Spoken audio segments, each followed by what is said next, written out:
안녕하세요. 오늘은 탕정역 앞에 나와 있는 거 보니까 우리 오늘 정형외과 가는군요, 피디님. 맞습니다. 오늘은 정형외과 가는 날입니다. 네. 효인 씨, 무릎에도 연골의 종류가 있는 거 아세요? 무릎에 연골의 종류가 이 작은 부위에 연골이 뭐 그럼 몇 개가 있는 건가요? 그럼요. 연골에도 두 가지 종류가 있습니다. 하나는 관절 연골이고요. 네. 하나는 오늘의 주제의 연골입니다. 오늘의 주제는 반월상 연골입니다. 반달 모양의 연골이 무릎에 있다. 알겠습니다. 그러면 정확히 어떤 역할을 하는 조직인지 우리 원장님 만나보고 좀 얘기를 나눠볼게요.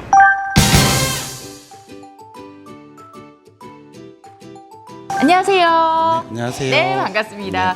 오늘 어디가 아파서 오셨어요? 그 예전에는 무릎이 다쳤었고요. 네. 지금은 이제 왼쪽 발등이 다쳐갖고. 아이고, 왜 이렇게 많이 아프세요?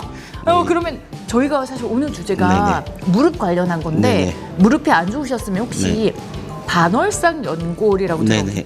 네네. 제가 이제 일을 하다가 네. 이제 계단 쪽 오르락내리락 일을 많이 하는데 이제 올라갈 때 괜찮은데 내려올 때 이제 심하게 좀 잘못 내려와갖고 그게 다친 적이 있었어요. 그럼 네. 반월상 연골에 네네. 대해서 들어보신 거예요? 네네. 그럼 설마 반월상 연골 파열이 됐던 건가요? 파열은 아니고 손상을 입었는데 오. 그게 이제 병원에서 이제 다른 데서는 이제 뭐 나이가 젊든 나이가 많든 상관없이 다칠 수 있다라고 이제 얘기를 들었거든요. 네. 아무래도 무릎을 많이 쓰시니까 네네. 계단을 네네. 오르락 내리락 하는 게 네네. 부담이 됐군요. 네네네. 그러면 아무래도 무릎 건강에 정말 관심이 많으실 것 같은데 그러면 혹시 제가 오늘 원장님 만나보고 반월상 연골 파열에 대한 이야기를 조금 나눠볼 건데 네네네. 궁금한 사항 있으시면 제가 원장님 만나보고 좀 질문을 드려볼게요. 네. 이게 반월상 연골판이 이제 파열되면 이제 뭐 시술이나 수술을 받는다고 하는데 네.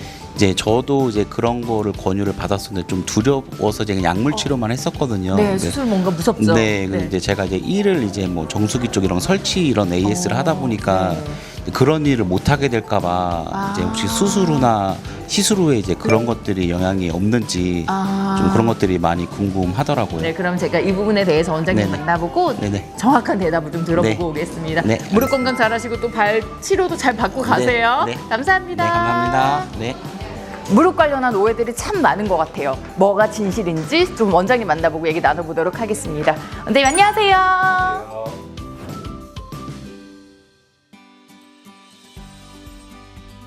원장님 반월상 연골 사실 저는 처음 들어봤거든요.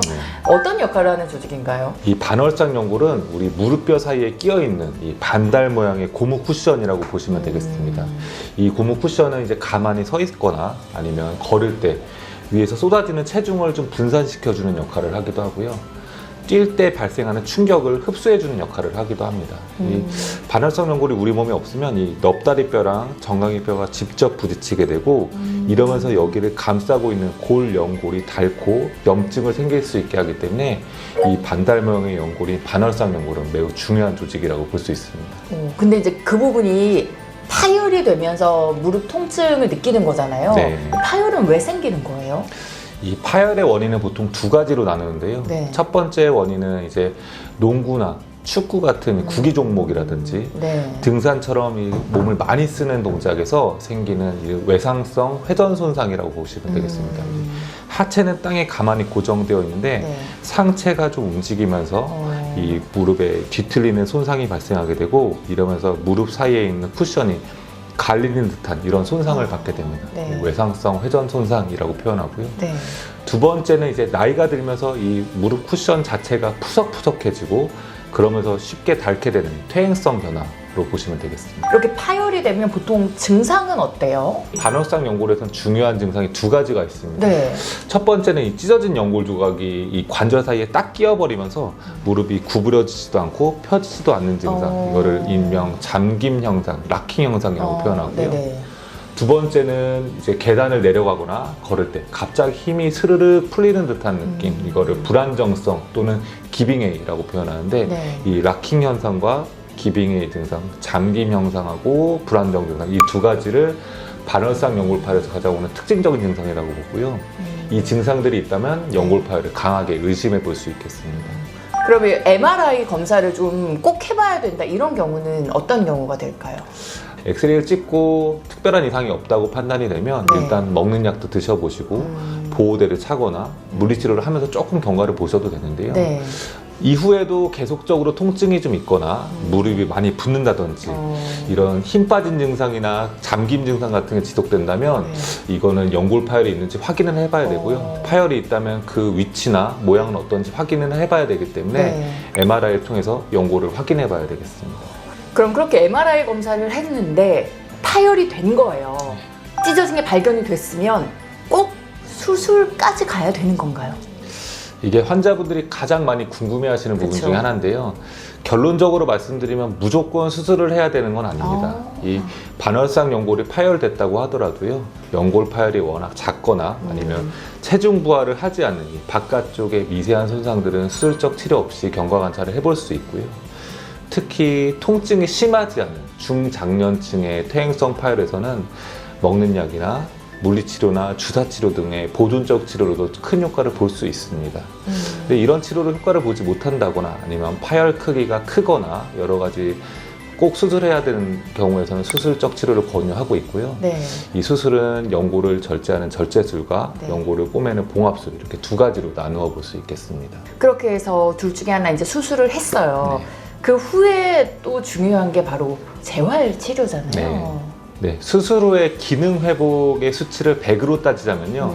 저는 수술 자체를 50, 또 재활을 50 정도로 보고 있습니다. 반반. 네, 반반 정도. 정말 보고 중요하네요. 있습니다. 수술이 아무리 잘 됐다고 하더라도요. 수술 이후에는 수술한 부분을 지킬 수 있도록 좀 오랫동안 보존적인 치료를 해야 된다. 다리를 올려놓고 보호대를 좀 오랫동안 유지한다든지 또 체중 부하를 4주에서 6주 정도 하지 않는 이런 이 수술 후에 재활 치료들이 있는데 그런 치료들을 하고 나면 그만큼 무릎으로 가는 이 충격을 흡수해주는 주변 구조물들이 약해지는 거기 때문에 다시 무릎 연골에 과부하가 걸리게 되고요. 그럼 이것은 재파열로 이어지는 경우가 있습니다. 그래서 수술 후에 재활을 열심히 해서 다시 무릎 주변의 근육을 좀 튼튼하게 강화하는 것이 꼭 필요하다고 볼 수 있습니다. 평소에 좀 무릎을 강화하기 위한 운동 방법이나 생활 습관이 있으면 어떤 게 있을까요? 이제 무릎에 좋은 운동은요, 이 허벅지랑 종아리 근육을 강화시켜주는 운동이 좋고요. 가볍게 할 수 있는 운동은 뭐 실내 자전거라든지 수영 같은 게 추천이 되고요. 등산이나 계단을 오르내리는 것처럼 무릎에 좀 무리가 가는 운동들은 비교적 추천되지는 않습니다. 그리고 생활 습관의 교정이 가장 중요합니다. 생활 습관으로는 뭐 쪼그려 앉기나 양반 다리를 한다든지 바닥에 무릎을 꿇고 뭐 청소하는 이런 습관들이 워낙 무릎에 압박을 많이 가하기 때문에 이런 습관들을 좀 줄이시는 게 좋고요. 바닥에 요를 깔고 바닥에서 주무시는 생활보다는 이제 침대 생활을 하시는 걸 보통 권장하고요. 일상생활을 하실 때도 바닥에 쪼그려 앉아서 뭘 하시는 것보다는 책상이나 식탁에서 뭔가를 하시는 게 더 무릎 건강에 도움이 되겠습니다.